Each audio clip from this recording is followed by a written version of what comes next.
Кредит төленбесе не болады? Аяғына дейін тыңдаймыз, таныстарға, жақындарға, бәріне хабарлаймыз. Жалпы кредит төленбесе не болатын толық білгілеріңіз келетін болса, бізде оған арнайы сабақ бар. Бұл күйзелістен шығудың тамаша құралы. Оның құны бар болғаны 1990 теңге тұрады. Ал мен қазір қысқаша айтып өтемін. Кредит төленбесе не болады? Біріншіден, қоңырау шалып, коллекторлар, банктің, кредиторлардың қызметкерлері қоңырау шалып, мазаңдала бастайды. Одан қала берді ағайын туған туысқандарға хабарласады. Одан кейін сотқа береміз дейді. Нотариус атқару жазба шығарып алуы мүмкін. Сот орындаушы іс қозғауы мүмкін. Шоттарды екі түрлі: сот орындаушы арқылы арест қою, немесе ішкі арест деп айтамыз. Барлығымыз төлем талабын қойып, ақшамызды алып кетуі мүмкін. Бірақ білеміз, бізде соттап жібермейді, алаяқтықпен іс қозғамайды.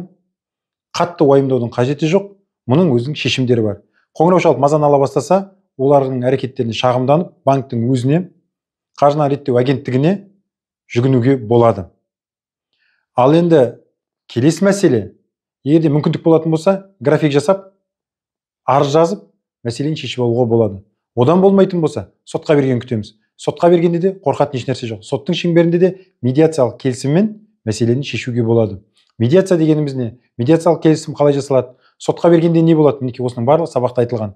Қысқаша айтқанда, сотқа беру бізді уайымдатпасын, одан қорықпауымыз керек. Егер сотқа беріп жатса, бұл азаматтық іс болады, қылмыстық іс емес. Ешкім сотта бас бостандығынан айырмайды.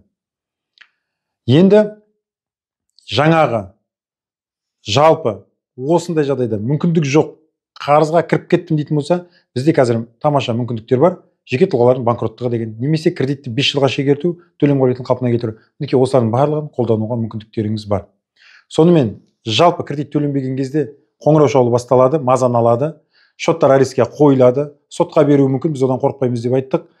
Сотта медиациямен келісім жасап алуға болатынын айттым. Сот орындаушыда іс қозғалса, бәрін бірден төлеуге міндетті емессіздер, оны да бөліп төлеудің мәселесін шешуге болады. Аресттерді шешуге болады. Тым болмаса, бізде банкроттық мәселесі бар. Дәл осы мәселелердің барлығы біздің кредит төленбесе не болады деген, графикті қалай жасау керек деген, графикке келіспесе не істеймін, арест шешу курсы, осының барлығы сонда айтылған. Сонымен толық ақпаратты сол жақтан алсаңыздар болады, сатып алыңыздар, қымбат емес, сіздерге жақсы бағада ұсынып жатырмыз. Сонымен ағайын, баршаңызға жақсылық тілеймін. Кредит төленбесе қатты күйзеліске түсіп уайымдамаңыздар. Күйзеліс сіздерді тығырықтан алып шықпайды. Тығырықтан сіздерді осы проблемаларды шешу алып шығады. Соны біліп жүрейік ағайын.